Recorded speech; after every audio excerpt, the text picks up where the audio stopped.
You guys have been asking for the spoiler review for Fantastic Four for quite some time now.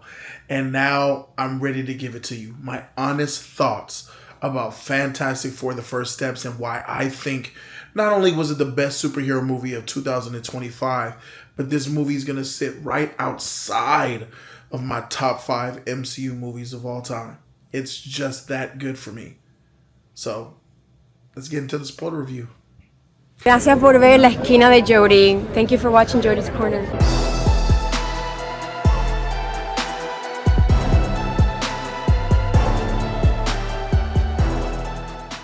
As promised, I'm bringing you guys the spoiler review for Fantastic Four. So sorry I couldn't get to you guys earlier. I've been busy. I had the JC house, the meetup, the family stuff, all the stuff going on, but you guys don't care about that. We're talking about spoilers for Fantastic Four, The First Steps. It's not doing so good in the box office, guys. It's currently sitting at about $300 some odd million in its third weekend. Looks like Superman's going to take the cake. And DC Rises. But you guys may or may not know, my mission for DC Rises has jaded me to the point where there was no way that I believed that Superman could not be greater, better, more astounding than Fantastic Four. Because it's Superman. Superman's the greatest. And the world receives Superman really well. The world loves Superman, so I'm happy about that. But I seen this movie called Fantastic Four, and even though I still believe that Fantastic Four suck, I think their logo sucks, their outfit sucks, I think they look old school, they're not modern, I don't think they're relatively relatable, I think people think that they're cheesy, I think that they're very classic in the sense that they don't have a new world appeal to the masses, and I think that was a part of why Fantastic Four is struggling in the box office, because it's the Fantastic Four. And they had 3 previous attempts to get this movie right. You had 2 of them in the early 2000s, and then you had that Fant 4-stick with a black Johnny Storm in it that didn't do so well either. That movie was trash, to be honest with you. But then this movie comes out, and I'm like, bro, Superman's gonna cook this. But I seen the movie, I ate my crow, I took my lashings live. People called in to let me know how they felt, and surprisingly, you guys were so relieved that I actually loved this movie that you guys took it easy on me. You guys didn't wreck me verbally. You guys didn't come for my throat. And I was shocked by that. So I would like to say to all you guys, thank you, man. To all the MCU fans, thank you. All the Fantastic Four fans. I apologize, and I was wrong about this movie. I was not wrong about the Fantastic Four, though, as an IP. But this movie here, loved it. So let's talk about a couple of the spoilers of this movie, right? So why is Fantastic Four: The First Steps a great movie in my opinion? Why do I think it's better than Superman? For a lot of reasons. Now, initially, this movie throws you into the fray just like Superman does. Superman just throws you into the movie. It's been 3 years. He's been Superman. He's already fighting a clone. He's already fighting Lex. He's already fighting against what the people of Metropolis think about him, about that fake tape. Well, in this, they already went to space, they've already gotten their powers, they've already come back, they're already beloved, they're already heroes, the people already love them, and this is just another day in the life of the Fantastic Four. And I like that about it. The retroness of this movie. And it's the Jetsons. It's a live-action version of the Jetsons, which is great, because I love the Jetsons. Shout out to Hanna-Barbera. This is the Jetsons superhero version of Fantastic Four.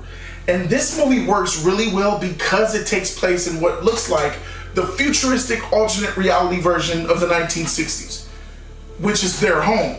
I think they were birthed in the 1960s, so it just makes sense. They feel, as corny as they were in the modern day, they're in their element in this movie, and it all blends and it makes sense. So basically, Fantastic Four are modern in comparison to the movie that we're watching them in. With the context of the movie, Fantastic Four are modern, progressive, futuristic. So it's like, all right, you guys are in your zone. So I'm already instantly like, okay, you're not an eyesore. You're already in your element. So that's already easy for me to consume.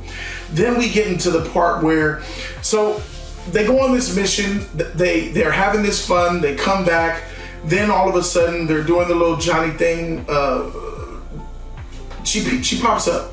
I herald your beginning. I herald your end. I herald Galactus. Hug your loved ones. Leave them tight. Blah blah blah. Silver Surfer shows up.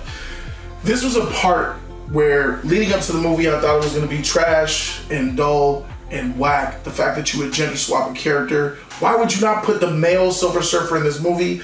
Norrin Rad is the Silver Surfer. He's the one that everybody knows. I don't care that there's three comics of a female Silver Surfer. You should not put her in live action. I still stand by that. With that being said, I thought that she was good. I thought that she was good in the movie. She didn't linger around too much. She didn't have the impact in the movie that I thought she would. And that's a good thing. I thought she was going to have such a man-hating, woman is stronger than men, I'm the most powerful, bow before me. She did her job. She was a herald to Galactus, bro. And she had a little interesting backstory that I thought was cool. But I liked her a whole lot better in the silver than I do her with her regular human skin. Something about her is so attractive to me in that silver body. I loved it. Loved her design and all that stuff. Does she look better than the 2007 version? I'm going to say no. I think that the 2007 version for its time still looked leaps and bounds better. But you don't really care about that when you're seeing the film and it's actually, you're into it. Because I'm into this movie. I'm into the fact that the people like them. I'm into the fact that Reed is this smart guy who's also goofy and doesn't know how to talk to regular humans because he's so smart. I'm into the fact that, you know, Sue Storm is the best part of this movie, man. So when it comes to female Silver Surfer, she checks boxes. She's good.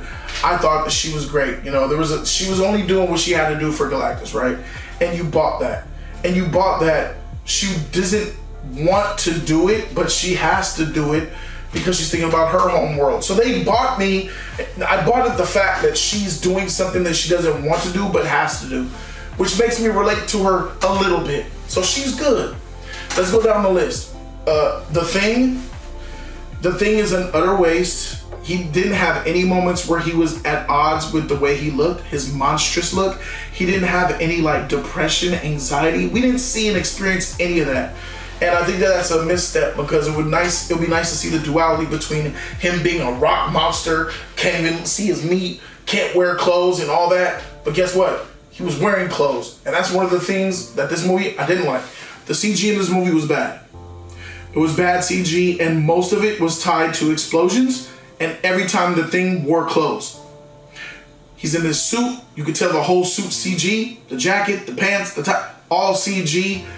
Seeing him in clothes rather than him just embrace his thingness was kind of whack. I don't like his design. I don't like the eyebrows. I don't like his eyeballs. I don't like the actor that plays him. His voice doesn't match up. They should have added gravelly, throaty, rocky raspiness to his voice. They didn't. He's just cousin from the bear, bro. And that is a miscast. I think he's probably the worst actor to play the Thing in all of the movies, including Fat Four Stick. So Thing was trash as expected because I think Thing is trash. He had very little screen time. He did very little things that involved his strength. In my opinion, he only did two things. He knocked the pillars down to help Sue, and then he saved the ship in a flashback scene. Now, here's where the Thing actually is worthy. They highlighted his accessory to the family. He's like a babysitter. He's like a take care, protector of the family, but not in the sense of fighting. He'll do the chores. He'll make sure people are on time for dinner. He'll be a good pilot. His pilot skills were on display here, which is really dope. That was cool. He'll carry the baby stroller, make sure they're in the car seat, stuff like that, bro. He's just trying to find his spot, and that's good for him. Go sit in the corner. You're trash. Johnny Storm. I have a problem with Johnny Storm's character. I gotta tell you, there's a couple of things that made me like what I saw. Obviously, at the end scene, when it was all said and done, when it was time, it's over, you're gonna lose, Johnny Storm said, "Tell my family I love them." And he rushed to the fire to go hit Galactus, to defeat Galactus. And that was a proud moment for me. I'm like, dang, he was willing to do that easy, bro. He didn't even think about it. He said, oh, right at the time, oh, it's over. Tell my family I love them. Here I go. And then Silver Surfer came and took it from him and said, nah. And she did her thing. That was dope, man. It had a lot of tension in that scene. I really liked that. So that was the highlight for Johnny Storm for me. A lot of you guys might think the highlight was him decoding and figuring out and deciphering the language of the Silver Surfer, Shalabal, and finding out the connections of all these frequencies, piecing together the language, putting it all together, coming up with a sentence, bringing technology, bringing her to the freaking Times Square, playing it, all the audio and all the TV, showing everything, and cooking her verbally. That all felt like a rewrite. It was rushed. It didn't feel good. I felt like this is something that should go to Reed Richards. They took away from Reed Richards and gave some to Johnny. I'm like, I understand that Johnny's a scientist too, but he's not the genius that Reed is. If you're going to be decoding an alien language, you would think that Reed Richards would be able to do that, right? Not Johnny Storm. But then I get it, because what they did with this Johnny Storm is they made him a beta sucker boy who's not even into women like that, he's not a womanizer, he's not out there chasing the women. He didn't have a single date in this movie. This Johnny Storm had nothing to do but science. They made him a dweeb, they made him a nerd. And this is a family that already has the biggest nerd, Reed Richards. We don't need two nerds. Johnny Storm was that. He wasn't really cool, he was brave. He wasn't really a macho man. He really wasn't a player, Swaggy P status, Swaggy J on fire, like what's happening, lady? None of that. And because they took that part away from him, they inserted and gave him some knowledge, taking away from Reed Richards. It's Reed that should have deciphered the code, right? Looking back, that's something that Reed could have done, but no. These golden discs that takes random frequencies from outer space, from Shalabal, the planets that she destroyed, I feel like that was all rewrites. I feel like it just didn't really work for me. It didn't really have a place in the movie that felt organic like some of the other things. So Johnny Storm, for me, he's bad in my opinion. I don't like him. But he did some things that were notable where I think Johnny Storm fans could be proud of. So thing in Johnny Storm I'm putting on the list here. Reed Richards. It was funny throughout the movie seeing Reed Richards talk about, I can't talk, I can't communicate. Just tell me what to do. He's this nerd who sees things like a math equation. Everything he sees, he thinks about the ultimate possibilities. And the ultimate possibilities could include something that is wrong or illogical or unethical for human beings. For example, he's thinking about the possibility of giving his son up to Galactus because that is a possibility, because Galactus wants Franklin Richards to become the new Galactus, so then the current Galactus can rest, can die, can retire, can go away in death, because Galactus is torturing himself because of this unlimited hunger where he has to eat these planets. He sees Franklin is a cosmic being, which is weird, and he wants to get this cosmic being that was birthed from two people, which is weird, and wants him to become the new Galactus. We got it. Galactus wants the baby Franklin, which is kind of dumb. Reed is struggling with all of these things. He's struggling how to be a good dad, a good husband, and a good scientist and a protector of the planet. I sensed the weight that was on Reed. I sensed it, I felt it, and I bought every moment where he was being Reed Richards, the scientist, trying to figure out every problem. He said, give me a lever. Just give me a lever and I'll take you to the moon. I'll save us. Just give me the lever. Give me the small thing and I'll do the big thing. He got his family together and said, listen, y'all are the dumb ones. Y'all think like humans, right? I need you guys to find me a starting off point so that I can do the hard part and save us. So Sue, Johnny, and Thing went to go say, all right, we'll go find you a lever. We'll figure out whatever they've been talking about. I like that they already know what's up. I like that they support each other. That was pretty dope. And I like that Reed was struggling with being a father, being Reed Richards, and then being Mr. Fantastic. Here's my problem with Pedro Pascal. He Pedro Pascal this thing up. He phoned in his performance. But even when Pedro phones it in, he still does a good job, right? I think that Pedro did a good job as Reed Richards, the scientist's father, uncle, cousin, brother, whatever. But Pedro Pascal as Reed Richards, Mr. Fantastic, sucked. Mr. Fantastic was whack in this movie. He didn't really do anything heroic. He didn't really come off to me as the leader of the Fantastic Four at all. In fact, he took a back seat to his wife, Sue, which is really the leader of the Fantastic Four. She's the global ambassador who speaks for the team, who speaks to other countries to bring awareness to the team. She is, in all respects, the leader of the Fantastic Four, while Reed Richards is supposedly the leader of his household and family, but Sue still challenges wherever he's at just because he's less human than everyone else because he's so smart. So seeing Sue recognize that you thought about my baby, you want to take my no, I'm just thinking about the possibilities. I have to do it. Well, sometimes you being you hurts me. Like her saying that, I felt that. She brought so much emotion to this movie. I wanted to hate her. Guys, I wanted to hate this actress. I still don't like the stuff that she said.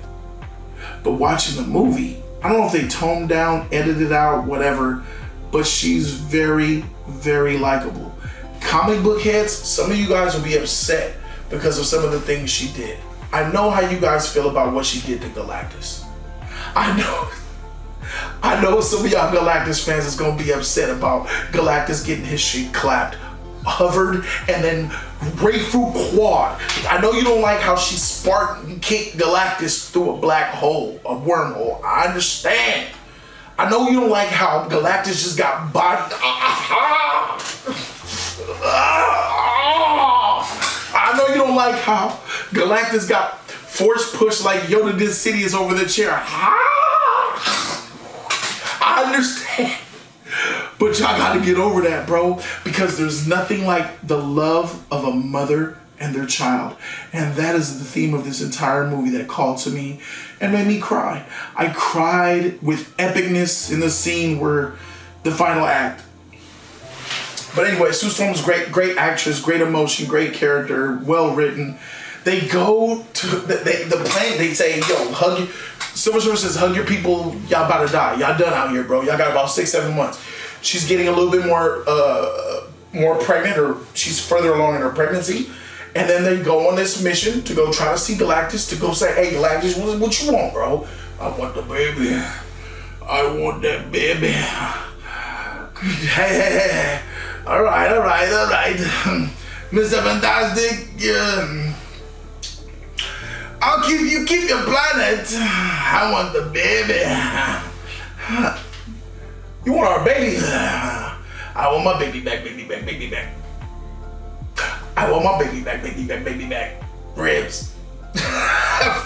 Galactus was basically a fat bastard. He wanted the baby so bad that he said, keep your planet, give me that baby.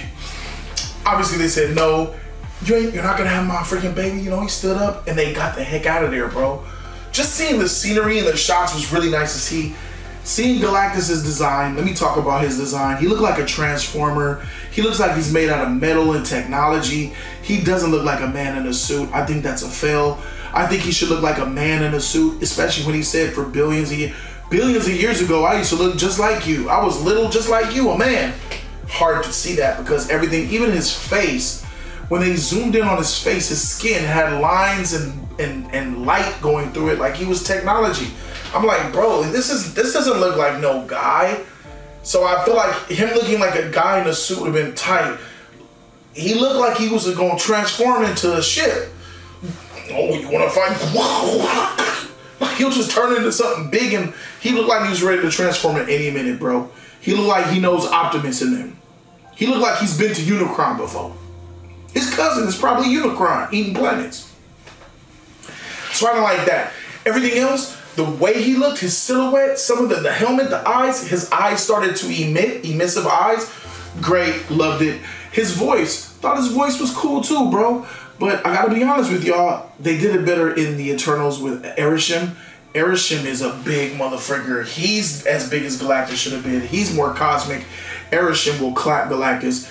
They've done better with Arishem. Arishem in Eternals is a much better imposing galactic threat with a much better voice as well. That's just me being honest with you guys, bro. Galactus, little god. Arishem will clap Galactus, bro.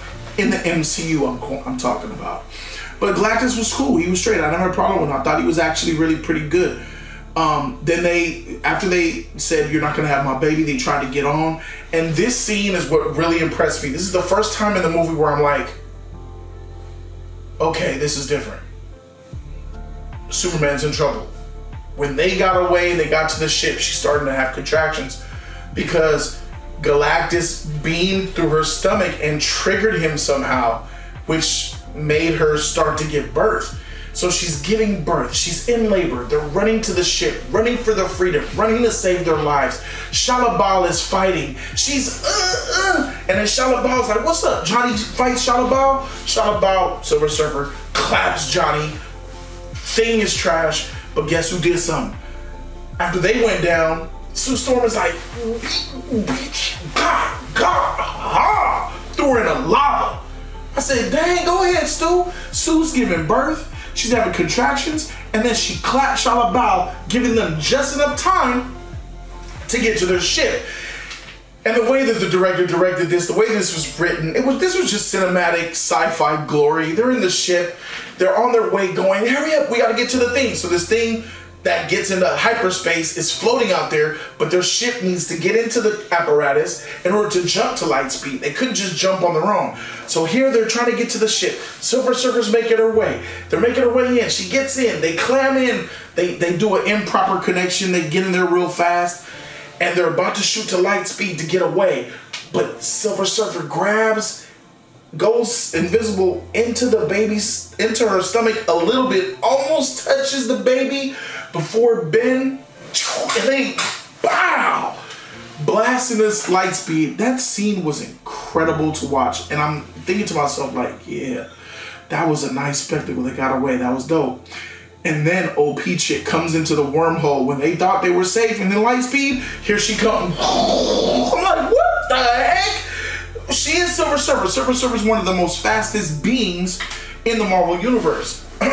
But light speed, hyper speed like that, I'm like, oh my God. So they're still trying to fight her off and figure things out. Johnny goes to the gunner, he's shooting, but because they're in a wormhole, gravity's different. And I like the science of it, you know. My love for Interstellar really helped me understand and made me not like some of the stuff that happened in this scene. I'm gonna give you guys a really big problem I have with this very, very soon. So he finally gets a shot off on her, shoots her out of the wormhole. She comes back in, they're still struggling. She's giving birth, she's doing the screaming. Sue is like, you really feel the tension. A lot is going on. Ben is on the controls making it happen. Johnny, get her off us. We're about to go to life. I have a plan. And then freaking Mr. I can do it, Reed. Ben is like, you sure? They're about to go towards the sun. A black hole. Go towards the black hole. They're entering a black hole. They're at the horizon of a black hole. And they're there for a while, and they're going closer and closer to this black hole. Sue, she's like, what? I'm worried about her. She's giving birth while Ben is trying to get out this, going to a black hole, while Silver Surfer's trying to clap him, and Johnny ain't got no aim. So all of this stuff is happening. The score right now is really helping a lot.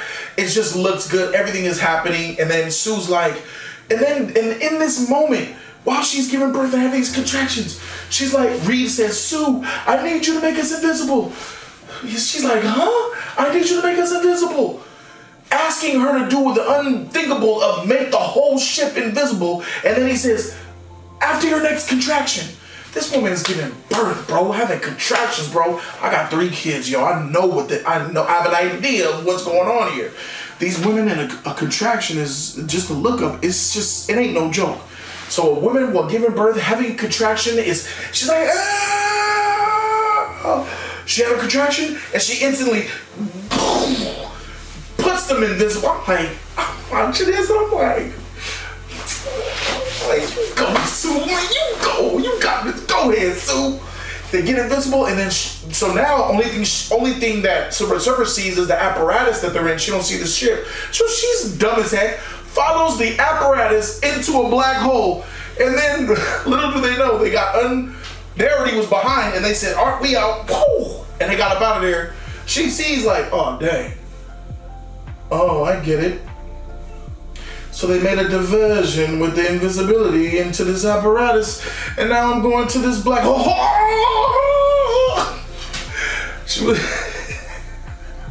It was like Moana with the crab. Oh, I see. This isn't the heart of the Fiji, it's a little algae.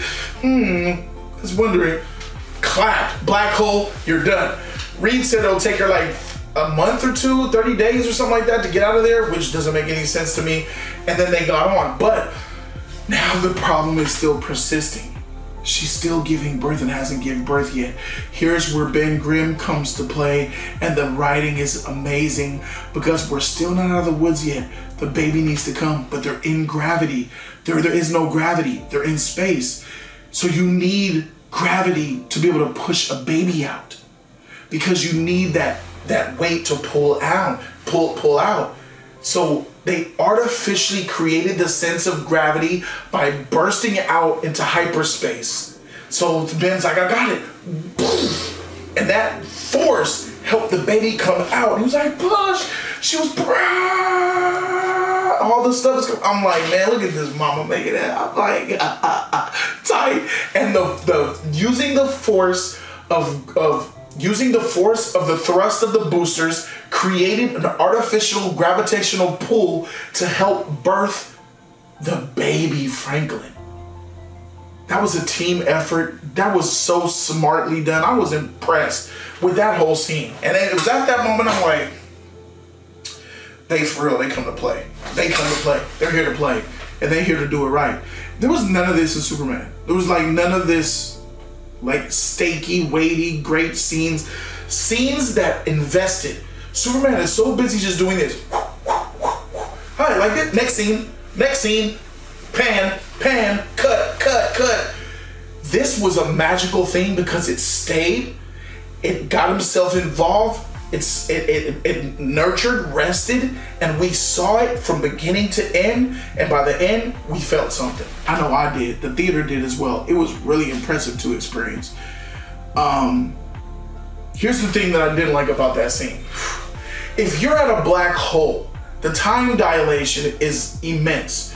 It looked like they spent about a couple of minutes in that black hole. They should have been 100 years old because of how close they were to that black hole. Reed about 50 to 60 years should have went by on Earth. Everybody back on Earth should have been 50 or 60 years older, but they were the same.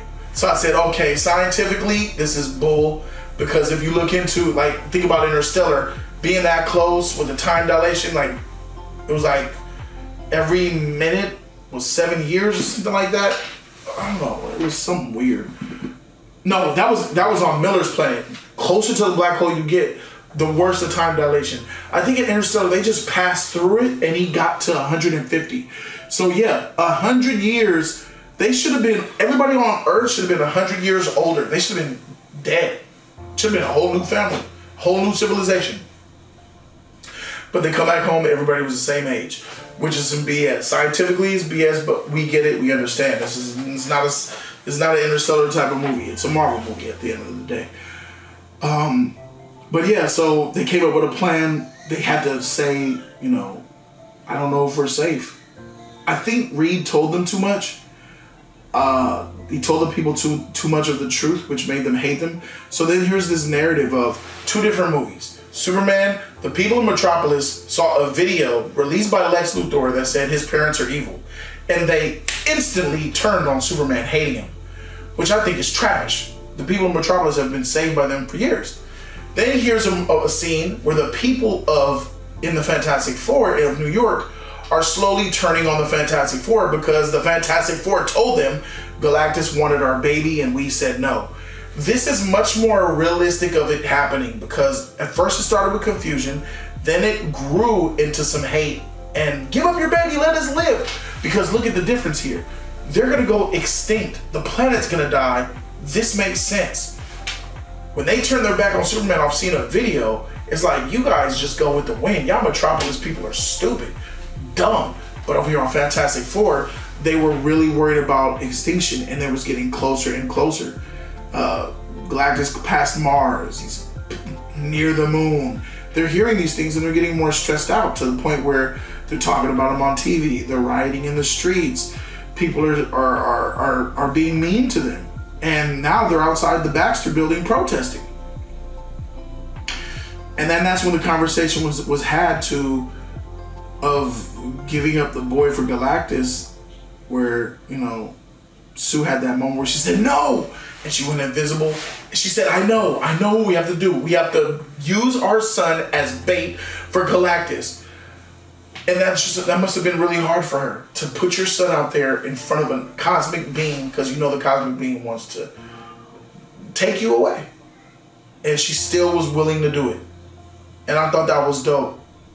But what made her even more dope, what made her iconic, was as the people were outside the Baxter building protesting, give us your baby. You're evil, you're greedy, Fantastic Four. She, on her own, without the help of Reed, without the help of Johnny, without the help of the Thing, without them even knowing, took her baby, went down the elevator, opened the door, and walked through the crowd of protesters with the baby in the hand. This is my baby, Franklin. This is who he is. I know you guys don't want to. She gave this speech about her mother. She says, I'll move heaven and earth for you. I'll move heaven and earth for my baby, Franklin. When she says that, Reed was like, oh, I came up with an idea. Move heaven and earth. Sue's idea of moving heaven and earth made Reed let him know that he could use his transportation theory with the egg to move the planet, moving heaven and earth. Franklin got the lever from Sue Storm. Sue Storm saved humanity. But let me tell you, I thought that was great. I think it was even more great when she told the people, I will not sacrifice my world for my child, but I will not sacrifice my child for this world. I will do my best to protect you. I said, man, I got goosebumps. People was like, yeah, but I said, dang, go ahead, Sue. Speaking like a true leader, speaking with the emotion. She emotionally resonated with the crowd. I said, when she said that speech, I was like, all right, bro, she's tight. She's officially certified. I said, that's it. She's awesome. I said that. I felt that, bro. I got like the feels, because everybody's got a mother. And even if you don't have a mother, you got a mother, a neighbor across the street, a mail lady that was extra nice to you, the lunch lady that gave you a little Jello because she thought she was sweet, a principal, a teacher, a cop, a firefighter. Everybody had a mother figure. Everybody's got one. Whatever it is for you, I'm glad you got one, because I have one and it made me think about my mama. Then Galactus comes, and the epic scene of Sue is like, she said, give me, she takes the baby, he walks away. She says, give me my baby. Ugh. Galactus took it to the back like it was nothing. He was like, ugh. Whatever, still taking this baby. Give me my baby. Ugh. I hate the CG in this. Her rainbow CG, that looked ugly, bro. Johnny's fire looked lame. The stretchiness was lame. Hey, shout out to Reed getting stretched out, bro. I like that. His bruh sweater started to tear apart, bro. His fantastic Mr. Rogers' Neighborhood sweater started to rip. I said, yeah, stretch him out. Like Caramello, stretch it out. So she was like, "You're my baby." Ugh. She lifted that foot. He was like, oh. She turned him around and said, "Give me my child." Ugh. She's pushing him back. He's like, wait. He trying to grab a building like, I'm gonna use this building as my stand back. The Thing was like, nope. Bah, bah, bah. Building collapsed. He's like, oh, shoot. Sue's like, she's pushing everything. The scene is high. The score is going. Hey, Superman, looking at you. use a score to elevate your movie. The score is popping. It's making it extra tense and epic. I'm seeing Galactus get lifted off the ground by Sue Storm, a mother who's pushing herself to the limit because in exigent circumstances, when we're in flight or flight mode, when life or death is among us, when our children, our loved ones are in danger, we as human beings gather up superhuman ability. There's things on the internet, testimonials, there's videos, people lifting cars, pushing buildings, walking through fire, because it's in the fight or flight moment where something that we need has to happen. We get stronger, we get smarter, we get braver. And I bought that she was coming out with this mutant ability that is enabling her to get strong power to overthrow, because you have my child. Give me my baby back. And she pushed and pushed and said, homie, she said, that fool Galactus.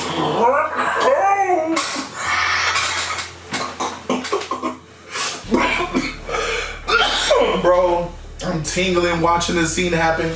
Here's the moment where a lot of Galactus fans are probably throwing a hot dog at the screen because Galactus is getting hoed by Sue Storm solo.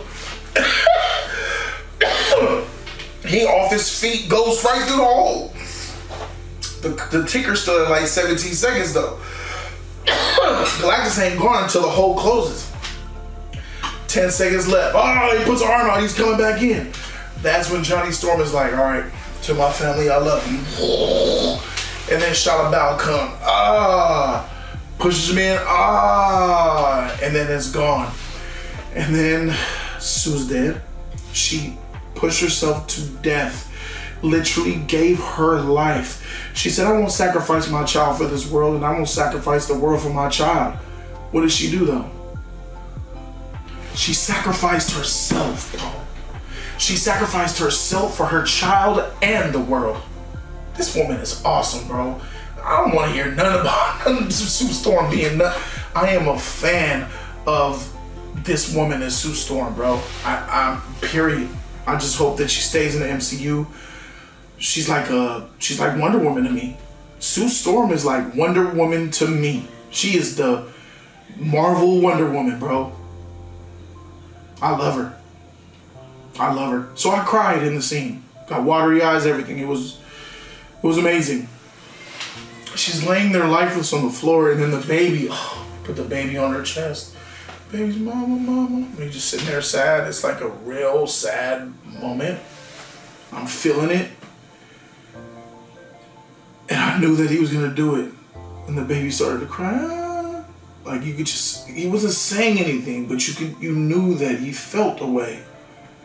And he brought up his cosmic ability, activated, and brought her back to life. It was tight, bro. That was tight. The love of a child and the mother. That was reciprocated to me. Hey, bro, we're tight. Human beings are tight. Babies are awesome. Moms, parents are awesome. Human connection and love is awesome. This movie had a lot in it that I didn't expect to have in it. I felt watching this movie the way I should have felt watching Superman. Here's one of the things that I didn't like. An issue with the writing. He came up with Sue said move heaven and earth. So Reed said, okay, I'm gonna move Earth so Galactus can't come to it. Before they changed it to like, let's move Galactus far away, the original plan was let's move Earth away from Galactus. So it will take millions of years before Galactus can find Earth again. So Reed was gonna buy people millions of years, and he still did. So Galactus is millions of years away. It'll take him millions of years to get to Earth if he still wants to get to Earth. Because even though Silver Surfer is fast, Galactus is very slow. He moves very slow in comparison. So he came up with those little, to see the planet come together, we need to conserve our electricity. Lights out at a certain time, to see the world get together like Deep Impact, to see the world come together like Armageddon, it made you feel like this is a real thing, we're doomed. And you feel the stakes and the weight of it all. And to see the world come together, to see Mole Man let the people underground, because these are the drastic moves. This is bigger than me, the Mole Man, not liking Fantastic Four. We're about surviving now. Doesn't matter where you are, blood, crip, black, white. We're in survival mode now, so let's work together. So it was nice to see all that happening.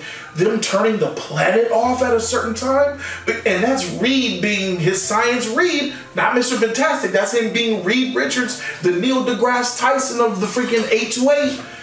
I love seeing it. All of these little scenes are helping me buy into the fact that Galactus is going to come and eat y'all up and y'all are done. It just adds to the weightiness of it and the impact. So when anything does happen, you feel it. Looking at you, James Gunn. You gotta learn how to write better, bro, for emotion.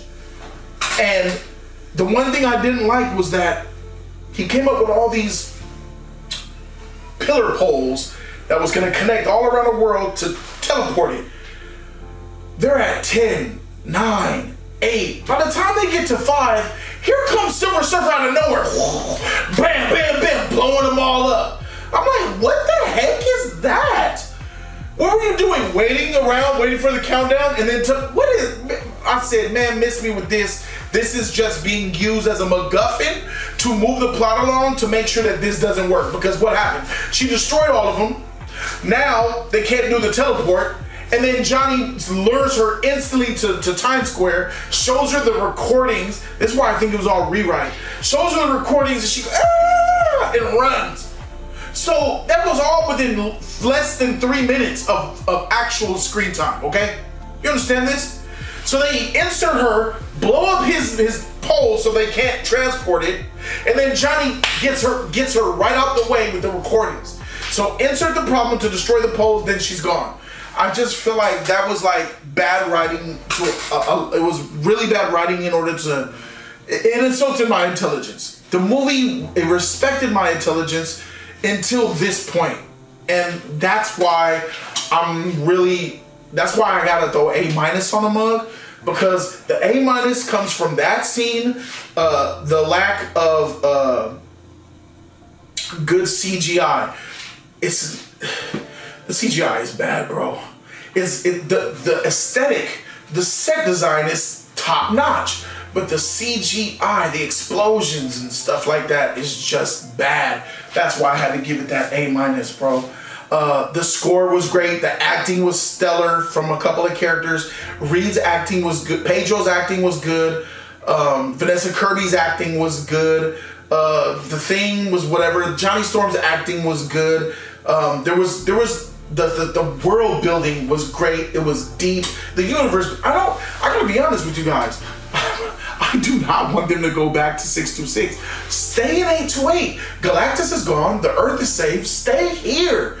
I don't want to see y'all in Doomsday. I want a Fantastic Four in 828. I want to see the other heroes or mutants or whoever might be there in 828 hiding. I want to see more of this world. We're already moving on to advance the MCU to get to X-Men. I think that's a mistake. I'll be honest, because at the end of Thunderbolts, the end credits of Thunderbolts shows them entering Earth's atmosphere of 626. I'm like, oh man, this movie was so good, I don't want it to end. I don't want this universe stuff to die. I think it's a mistake leaving 828, because I want to see what else they have to show us before they have this big intergalactic threat. Before, it's crazy how I'm saying this, because before I said, all right, hurry up, come to 626 and do what y'all gotta do, join Doomsday. Now after seeing how good the movie is, I don't want them to leave. I don't want them to leave.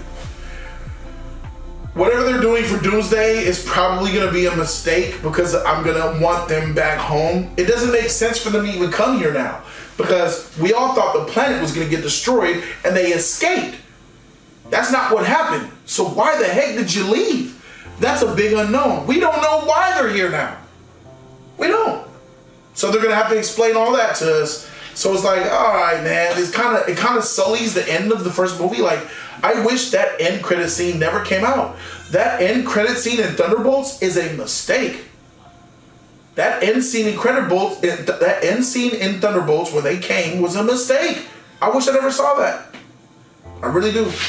So guys, that's the review, spoiler review for Fantastic Four: The First Steps. An incredible movie. This movie sits right outside my top 5, as I told you. I got this movie above Iron Man 1. This just does more. It's bigger. It means more. It's above Iron Man 1. It's right outside my top 5. I don't know where outside, like 6, 7, or 8, but it's right outside my top 5. I know that Iron Man was right outside my top 5, and this is better than Iron Man in my opinion. So, one of the greatest MCU movies. In fact, it's the greatest MCU movie since Endgame and Eternals for me. Thank you guys so very much for watching. I'm Jody Joe, and I'm on this thing. Deuces. I can't believe I just said all that.